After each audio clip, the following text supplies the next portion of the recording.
ศูนย์กลางสหพันธ์แม่หญิงลาวได้จัดพิธีโฮมสุมนุมใหญ่เพื่อเฉลิมฉลองวันสร้างตั้งสหพันธ์แม่หญิงลาวครบรอบ70 ปีวันที่20กรกฎาคม1955หา20กรกฎาคม2025ที่หอประชุมแห่งชาติภายใต้การให้เกียรติเข้าร่วมของทานทองลุ้นศรีสุริตเลขาธิการใหญ่คณะบริหารงานศูนย์กลางพรรคประชาชนปฏิวัติลาวประธานประเทศแห่งสาธารณรัฐประชาธิปไตยประชาชนลาวมีบรรดาทานกรมการเมืองศูนย์กลางพรรคคณะเลขาธิการศูนย์กลางพรรคกรรมการศูนย์กลางพรรคสมาชิกสภาแห่งชาติคณะประธานศูนย์กลางแนวลาวสร้างชาติสหพันธ์นักรบเก่าแห่งชาติลาวสหพันธ์กรรมบาลลาวเลขาคณะสาวหนุ่มประชาชนปฏิวัติลาวรัฐมนตรีรองรัฐมนตรีกระทรวงองค์การมีพนักงานปฏิวัติอาวุโสบำนาญคณะประธานคณะสหพันธ์แม่หญิงบรรดากระทรวงองค์การนครหลวงสมาคมนักธุรกิจหญิงสมาคมหัตถกรรมลาวบรรดากงจากซวยเวียกที่ขึ้นกับศูนย์กลางสหพันธ์แม่หญิงลาวก็ได้เป็นเกียรติเข้าร่วมอย่างพร้อมเพรียง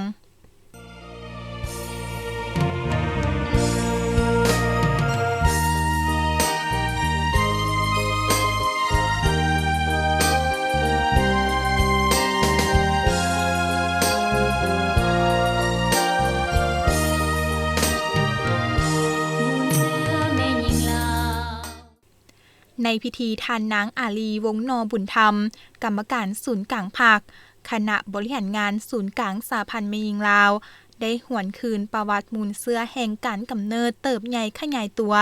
และผลงานการเคลื่อนไหวเวียกงานรอบด้านของสหพันธ์แม่หญิงลาวและแม่หญิงลาวบรรดาเผ่า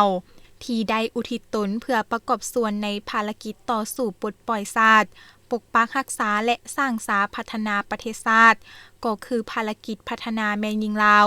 ในระยะการต่อสู้กู้ชาติผ่านมาเอื้อยน้องแม่หญิงได้เข้าร่วมต่อสู้อย่างพิละอาทานบ่ยอมจำนนเสียสละชีวิตเลือดเนื้อล้มลุกคลุกคลานเคียงบ่าเคียงไหลกับเพศชายผ่านพาความยุ่งยากลำบากละอิละเอียวเคี่ยวขาดและยึดเหนี่ยวยาวนานมีผลงานบันทึกไว้ในหน้าประวัติศาสตร์อันสว่างไสวของชาติและของแม่หญิงในหลายๆด้านนับแต่ประเทศชาติได้รับการปลดปล่อย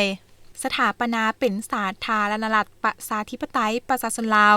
แม่หญิงลาวบรรดาเผ่าก็ได้เด็ดเดี่ยวเหนียวแน่นเชื่อมั่นต่อการแนวทางการเปลี่ยนแปลงใหม่ของพรรคสุมใส่สติปัญญา2หน้าที่ยุทธศาสตร์ปกปักรักษาและประกอบส่วนต่างหน้าเข้าในการพัฒนาสร้างสาประเทศชาติให้เจริญหุ่งเหืองขึ้นเรื่อยๆภายในงานชุมนุมครั้งนี้ยังได้รับชมฟิล์มมูลเสื้อ70 ปีแห่งการเติบใหญ่ขยายตัวของสหพันธ์แม่หญิงลาวชมการแสดงศิลปะจากกองศิลปากรกองทัพและรับฟังบทกลอนอวยพรจากต่างหน้าศูนย์กลางสาวหนุ่มประชาชนปฏิวัติลาวตื่มอีก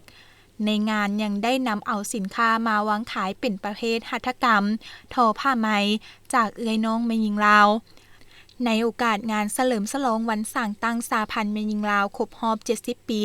เฮาจะพาท่านผู้ชมไปรับชมการให้สัมภาษณ์ต่างหน้าแม่หญิงลาวแสดงความรู้สึก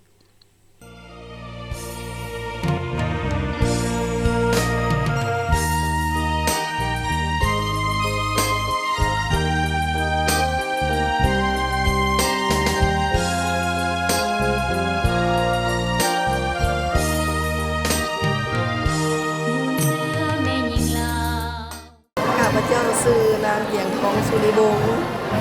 กรรมการพรรคเมืองประธานสหพันธ์แม่หญิงเมืองนาไซทองมื้อนี้ก็รู้สึกภาคภูมิใจเป็นอย่างยิ่งที่ได้เข้าร่วมพิธีงมชุมนุมใหญ่เรื่องในโอกาสวันสร้างตั้งสหพันธ์แม่หญิงลาวครบรอบ70 ปีนี้เนาะถือว่าข้าพเจ้าก็ได้รับเกียรติเนาะจาก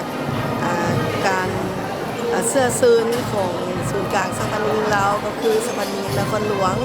ได้นำพาด้วยน้องสหพันธ์แม่หญิงเมืองนาไซทองของเขาเข้าร่วมโฮมชุมนุมในมื้อนี้เนาะถือว่าเป็นพิธีอันมีเกียรติและสง่าราศีหลายเนาะ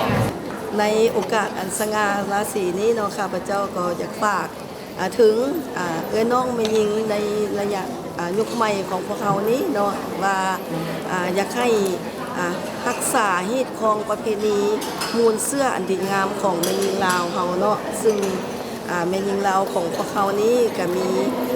คุณลักษณะที่เป็นเสื้อของแม่หญิงลาวนี่ก็เป็นรักษาให้ได้เนาะ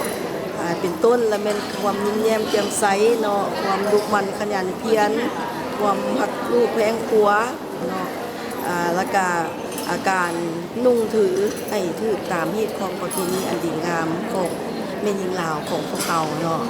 อยู่ในเอื้อน้องแม่หญิงของพวกเขาในระยะยุคใหม่นี้เดี๋ยวนี้เนาะก็แม่นมีความเสมอภาพ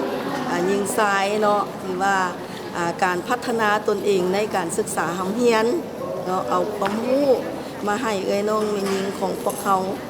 ก็แม่นเป็นต้นและแม่นทั้งเทคโนโลยีเนาะไอทีบ่ตัวอย่างว่าเนาะหรือว่าสีไม้ลายมือของเอื้อน้องแม่หญิงเฮาในระยะการตำหูกทอไหมเนาะการปักแซวสินะหรือว่ามีการเฮ็ดดอกไม้ประดิษฐ์เนาะอันนี้เอื้อน้องแม่หญิงของพวกเขายุคใหม่นี่ก็ถือว่ามักความสวยความงามเนาะที่ว่ามีหลายประเทศที่ว่าเพิ่นก็ได้ยกย่องเอื้อน้องแม่หญิงของพวกเขาในการประดิษฐ์คิดแต่งเนาะในโอกาสวันสร้างตั้งองค์การจัดตั้งสหพันธ์แม่หญิงลาวครบรอบ70 ปีเนาะในปีนี้ก็ถือว่าข้าพเจ้าขออวยพรไซให้การนำพักลัดเนาะการนำเพศหญิงเอื้อยน้องแม่หญิงลาวทั่วประเทศจงมีสุขภาพเข้มแข็งมีอายุมั่นขวัญยืนมีอนามัยสมบูรณ์มีความผาสุกอยู่ในครอบครัวเนาะก็เข้าใจ